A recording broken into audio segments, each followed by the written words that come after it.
So, I was laughing. so hello and welcome to the Texas de Peru Secret Sauce podcast. For those of you who don't know, Texas de Peru is a medical surgical mission organization that we send teams of surgeons down to Peru to help the poor who otherwise wouldn't be able to get surgical care. And also, in addition to that, we provide pre-med clinical job shadowing opportunities. And if you're not aware, to get into med school, you need to be brilliant. You need to have great grades, a great MCAT score, and you've got to have a ton of clinical job shadowing hours and life experiences that kind of prove or lift you above the rest that you're gonna be an excellent doctor. Any rate, the secret sauce is all about basically knowing those bits of advice that we can basically share with each other, our passion projects, etc., to help make our personal and professional lives a little bit better. So, in that vein, we have a special guest. We have a very accomplished professional, former colleague of mine at IBM. We've been going on and on about the training at IBM before the call, and what a wonderful experience that's been. And I congratulate everybody else who's been through that experience as well. But at any rate, as guest today, we have Doreen Marchetti. Welcome, Doreen. Thank you, Kevin. I'm so excited to be here. And as you know, as we spoke about before, Peru is one of my all-time favorite places to be in the world. And the fact that you are doing such good things there just makes me so happy. Thank you for that. It's one of my favorite places too. It's fabulous. The people are fabulous. The geography is wonderful. You can see the picture of Machu Picchu behind us, Yeah. and the people are just fabulous. We get to love on some pretty special people when we're down there. So, at any rate, Doreen, for those people who don't know and love you like I do, can you tell us a little bit about yourself for everybody and what you do? So, yeah, so I actually have a 40-year career in IT. I started out in the 80s when there were very few females, by the way, as a computer science. And I actually programmed COBOL, Fortran, all that good stuff back in the day. And just love being at IBM because it just introduced me to so much more than just my task of building partnerships and alliances. It brought me to places around the world, over 50 countries, including Peru. And of course, being Italian descent, my favorite part about my travel, of course, was the business and were the people I got to meet and work with and my employees that I got to spend time with, but it's also the cuisine and breaking bread at different tables around the world and having those different kinds of foods and drinks and traditions. So to me, it was a phenomenal career. Since then, I've been doing some consulting. I'm on a few boards, helping a few startups. I've tried to retire, but I really suck at it. I just really want to still be in. I guess the FOMO. I guess I have FOMO. What can I say? I don't want to miss Yeah. out. And I love being with the younger generation. I myself have two sons, 32 and 28, and really enjoy being a part of their discussions about their careers and what's going on in the world around them. So that's what I've been doing. I live in New Jersey, and that's about it. Isn't it a neat moment when your children start thinking that you're smart again? Oh, I'm not sure if I'm quite there yet. Yes, but that is a great moment. Yes. Yeah, I've got kids a little bit younger than yours, but they're kind of in that moment. It's like that guy's not as big an idiot as I thought he was. So And my favorite too is their friends still come around, and they come around a lot. Actually, I'm not sure if it's just for my meatballs or for me, but they still come around, and being able to talk with them and hear about their careers and what they're doing because you knew them since they were second and third grade, and you probably back then were thinking about, oh, this guy's going to be whatever, right? And here they are, whatever they're doing, and then you also get to meet their spouses, their yeah, children, and it's just so much fun to watch that transformation of a little child. So it's been yeah, another we're thing. we're starting to see that too. I got to visit with a kid that Connor went to school with, and he's now a composer working on film scores and works for a very famous film composer. Oh my gosh. Um, I don't want to drop a name, but he's Amazing. he's got a lot of them. I, Um, I have such a high respect for those kinds of storytellers. For them to be yeah, able to tell a story and make it sound as they do, and then be able to touch so many people in the world. Think about it. They're writing something that's touching millions and millions of people, not just in their country, but around the world. I love that. well, and also in the film composing business, It's also a matter of I need people crying at 8 minutes and 20 seconds, and I need them laughing at 10 minutes and 30 seconds. And it's some real talent to be able to pull that off and hit those marks. Yeah, but I would say that in your field of working with the healthcare, I think the caregivers have that down pat, because caregivers are working with patients that go through those stages sometimes, right? Depending on the Yeah. illnesses, and being able to laugh and cry and being able to manage with all those different emotions throughout a short period of time. But yeah, I agree with you. So that's fantastic. Good for your son's friend. Well, thank you for bringing it back to my stuff. That's why I'm not the one who likes to be interviewed. I like to talk with people and hear their stories. It's kind of funny. The format isn't that terribly important to me. Just that we have a good time when we actually, convey something of use to somebody. But yeah, the other day I recorded a podcast and I had all my questions lined up and I just threw them out. She just interviewed me. I love it. Good. There's another one like me out there. I love it. So I had to end every answer with, well, what about you? And what do you think? That's a good conversation. That's a good two-way. But it was a lot of fun. So one of the things, like we've been talking about a little bit before, is we really like to uncover the passion projects. Obviously mine is what we do in Peru. And I personally think passion projects are rocket fuel for people, either personally or professionally. And if you can harness that and align your passions with some of your work, even better. But are there any passion projects or hobbies that are really important to you that kind of get your feet on the floor in the mornings? Yeah, I can tell you professionally and a personal one. So professionally, I get the satisfaction of helping somebody to get to whatever goal they have. I just really love that. And I told you I try to retire, but I keep on finding myself at these networking events in New York City. I have no business of being there, but I love meeting new people and understanding where they're stuck, whether it's their startup or they're working for a corporation and they're stuck getting that promotion, or they're working in a toxic environment, whatever it might be. I just love to share my experiences and possibly be able to help a light bulb go off to help them move forward. So I really do. I come home flying high the more people I can do that with. I honestly do. But I really have no business in being there. I don't have a business card anymore. It's ridiculous.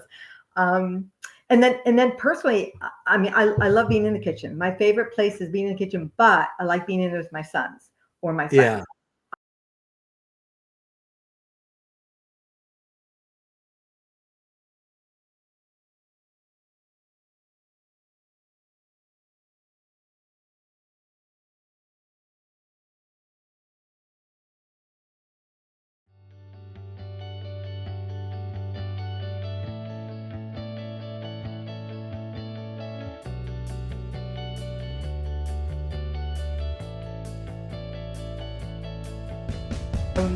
And then personally, I mean, I love being in the kitchen. My favorite place is being in the kitchen, but I like being in there with my son or my friends. But I will tell you that even with my employees throughout the years, I would invite them to my house, especially ones that lived outside of the States. And if they were coming to New York, please stay with me. And I had the honor of having many of my employees actually stay here. Some actually brought their families. So I even got to babysit for little children while they went into New York City and did all the grown-up things. But the best part was cooking for each other. And of course, being Italian, I like to make all my traditions of the meatballs and lasagnas and all that good stuff. And I love how they accept that. And how some people, like, they've never had a homemade meatball, or never realized how simple it is to put Italian food together. It just takes a lot of great fresh ingredients and love. That's all it takes. Yeah. I a flair for the obvious here, but if you want to get to know a culture or get to know a person, go spend some time in their kitchen. And there's just something so essential about having a meal with somebody and breaking bread. It's one of those, guess what? We're all just human beings after all. It's true. Kind of moments. two more stories I'll add to that. So I was on a business trip to Nepal, and we were staying at this little family-run hotel, and the kitchen had like 3 people on staff, and we start chit-chatting, and they again had never had a meatball or spaghetti. So Wow. the owner came to me later that day when he saw me. He says, "Hey, I want my staff to learn. Would you teach them?" I go, "Absolutely." So I made up a list of ingredients for them to go get. And of course, half the things that I make here in New Jersey, they don't have in Nepal. So we had buffalo meat for our meatballs since we couldn't get Good. pork or veal. But anyway, but being in their kitchen at a little hotel, teaching them how to make spaghetti and meatballs was so much fun. And I was told about a year later that they actually have it on their menu. So that's Oh, pretty cool. wow. Yeah, Well, that's cool. yeah, it's really cool. And then my other one was whenever I traveled and I had employees in different countries, we always would obviously get out to dinner and have a one-on-one time. And I always asked them never to take me to that, 5-star tourist restaurant. Take me to the restaurants that you would go with your mom, your dad, your spouse, your kids. Yeah. If it doesn't have an English menu, even better. And then we get there, and they would proceed to start telling me what's just order me your favorite foods then, because I'm fortunate. I could just about eat everything, and I like everything. And so I got to taste and be able to experience so many foods that otherwise I would never know to order. So I think that's another secret sauce when you're traveling. Forget about what you have back home and try something new. Absolutely. I mean, how horrible it is to go through life just eating at Chili's. Oh, well, actually, never. Sorry. My kids suffered. I never would take them fast food. They didn't even have I French fries until they were like 6 years old. well, I don't like chain restaurants. I mean, I like them before they become chain restaurants, but not after. I really want some local flavor if I can get it. And I'm with you. Let's find the joint, that's a mom and Absolutely. pop place. I'm a pop where the owner can come out and talk to you at the table. Yep. Yep. Yeah, we've got a couple restaurants like that around here. We've got some good friends that are the owners of the restaurants. Boy, that's a tough business. I can't imagine going into that. They So make money. shifting gears to the official questions again. If you had some advice, an epiphany you've had in your career, something that kind of is the center pole to the tent, if you will, or a big advice that you would offer a young person beginning their careers or a person in the middle of their careers looking for an epiphany. Do you have something like that for us? It's nothing new, but it's something that we tend not to do maybe unless we're either Yeah. reminded or we're coached to do it. And to be honest with you, it's just the matter of having conversations with as many people in your organization or company or community that are in a different spots, right? So like if I was in sales, I would encourage my sales reps to go talk to the legal representative that supported their legal contracts for their clients. Uh-huh.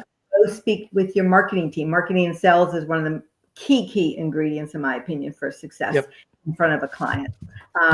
Accounting, everything. So my take on it is always don't just spend time in your own function, but go build relationships in all the other functions and make it a regular. Don't make it a one-time call. Try to get on the calendar once a month, once every other month, whatever it might be. Go have coffee with those people and just get to know them better. Because at the end of the day, I think that, I hate that saying, by the way, I can't believe I just said that. At the end of the day?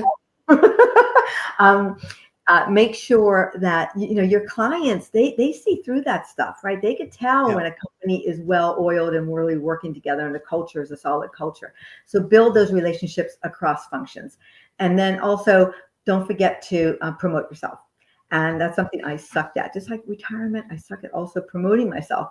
And all those years, I was the old-fashioned kind of girl that just you were told you work hard and you'll do well.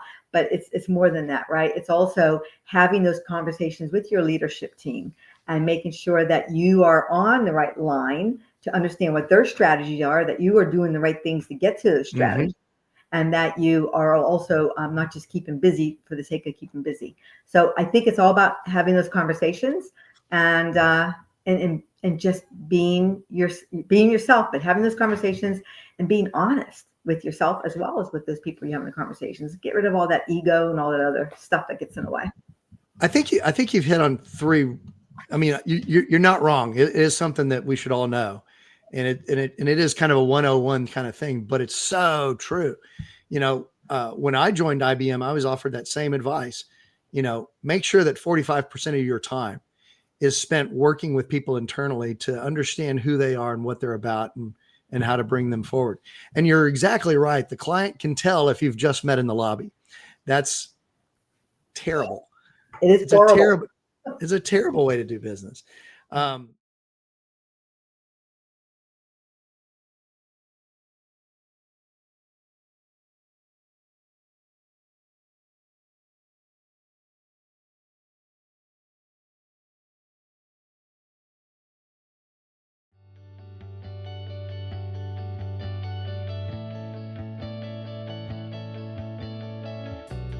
The third piece there, promoting yourself, there's definitely an art to doing that without seeming like an arrogant so-and-so. And I mess that up all the time. Kevin, no, I think at least, again, in all the years I've been in business, I've seen such an increase in those kinds of conversations, and resources are available. And that's the other thing. So in the last 5 or 10 years, I've seen so many, and women in particular, because I know men had less struggle, but I even see with my sons, it's not just the woman. Men do also have those struggles. Get help or share your ideas. Get somebody that you trust. Get that trusted individual and have those conversations on how to best promote yourself, or when best to promote yourself, and be consistent on it. One of my employees way back in the day, she used to keep a binder. Now, nobody keeps binders anymore. I know that. So keep it on your phone, I guess. And every time she would get a compliment or she got a good kudos, whether it was from the boss, from a colleague, from a customer, she kept them in her little book, right? And that helped her then to be able to go back and look at those different ones and be able to kind of summarize the things that she really what she did well at. And then she used that, of course, whenever we had our conversations about her performance. And I think that really served her well to do something like that. That's a really good habit to get into. We offer a similar advice to the pre-med students that come down with us. We also do interview coaching with them. And one of the exercises that we take them through is to go and catalog all the things that they think make them special. And also ask other people what it is that makes them special. And then take those experiences and do the STAR method. Yes. The situation you were in, the tasks that need to be done, the action you took, the results of the results that happened as a result of that. And it's not so much that you basically, it does two things for you. One, it gives you a way to express it in an organized manner. Two, it gives you a way to think about things in an organized manner and be able to express those things as well. So, I think catalog and remembering your wins and remembering your kudos is, I think it's a vital thing. Of course, the thing that goes along with it is remembering to compliment everybody else and help them promote themselves as well. Absolutely. And also your failures. Remember those as well. You may even want to document those as well, because obviously you should be learning from those failures, whether you lost an account or maybe you went to a meeting and it didn't go so well, didn't end up in the way you wanted it to. You should also be keeping track of those too. Sorry. Oh, I've got a big silver medal closet. I love it. Yeah. Well, I mean, you think about it. If you have a career in sales, you're going to lose 3 times as many as you win. Oh, absolutely. Yeah. Both my sons are in sales, and I think that has not changed since when I was in sales. And that in sales, that always you have to really have that ability to bounce back from that no or from that loss. Yep. And it's not just selling if you have a sales quota. If you're going to advance in your career, you've got to be able to express yourself and convince people to go along with your way of thinking. You have to be able to lead through influence alone, because not all of us get to be dictators. You have to build trust, and those are sales skills. Absolutely. I believe every university is doing a disservice by not offering sales. That you go back to college, excuse me, universities, I don't mean to be doing this, but you go back and you have to do your English, your history, and all your basics that you may have already had if you're in liberal arts. They should be including sales. Sales is a skill set no matter what job, like you said, no matter what role you have in a company or in life. You have to be able to communicate. You have to also be able to listen. And Yes. sales, in my opinion, 90% of it is listening, right? So you need to have those skill sets. And I think it's a really good course to offer everyone. And most universities don't even offer a sales as a minor or a major. It just doesn't exist. Very few. No, they don't. We'll get out our soapbox for just a second. And there's not a lot of economics and critical thinking taught either. But, soapbox, we'll put it away. Yeah. For now, for today. for today. But so the big question, and this kind of has to do with habits and how one conducts oneself on a daily basis. If you had to offer one bit of advice to somebody to improve themselves professionally or business that they can take action on today, to do differently today, what might that be? I've gone back and forth on trying to pick the one thing. Let's go with two. We got plenty of tape. I'm going to say, okay, we got time. So one of the things that I really noticed a response from, and to this day I still do it without being in the professional world, and that was if you're virtual, obviously it doesn't work. But if you are going face-to-face meetings, you're going to other countries, other states, other offices, other businesses. I always brought chocolate. To me, chocolate was something that not everybody likes, but most people like. And I would just put it in the middle of the table. And you wouldn't believe, as the meeting would go on, especially when the meetings start going maybe tougher for some, the hands would start going into that bag. And something about having the chocolates or candy really just kind of brought you back to why we're all there, right? It took the edge off of things. Yeah. And so I always feel that giving is a wonderful thing. I'm a major giver. My closet is filled with gifts. I don't even have people to give to yet, but I buy things as I see them because I know I'm going to give it to somebody. And to this day, I go get my hair done, my nails done, even the dentist's office. I bring chocolates, and I know the dentist is like looking at me with cross eyes. But I go, yeah, but I'm bringing more clients to you if you serve the chocolates. It's like giving out bacon at the cardiologist. There you go. I have to do that next time I go. Oscar's gonna love me. Well, I tell you, that is such a cool little piece of advice. It really, really is. It doesn't take much effort. No, it's kind, it's generous, and boy, does it bring people back to being human beings. It does. And I remember going, I think it was one of my trips to China, and they did not have access to Hershey's, of all things. I would never known that. So, of course, I focused on bringing Hershey, all the different kinds of Hershey's that are out there.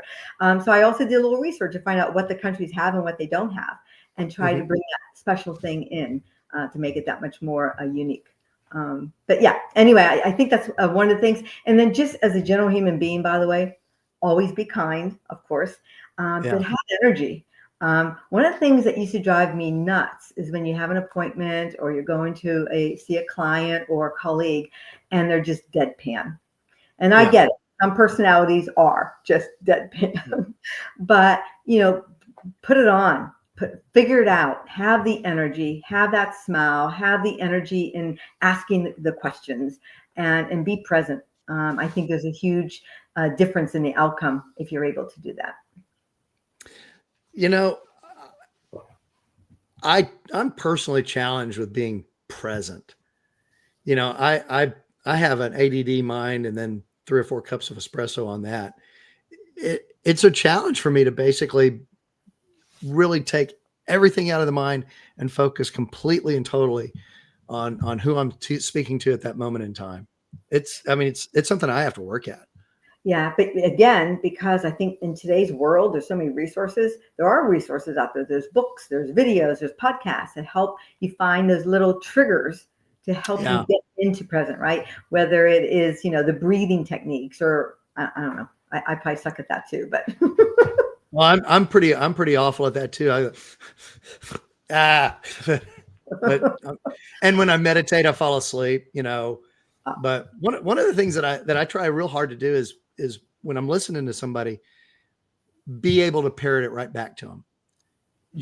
There's a quiz right at the end of this paragraph. You need to be able to parrot this back to them and make sure that you understand it. And that's all about listening for understanding rather than listening for just to listen.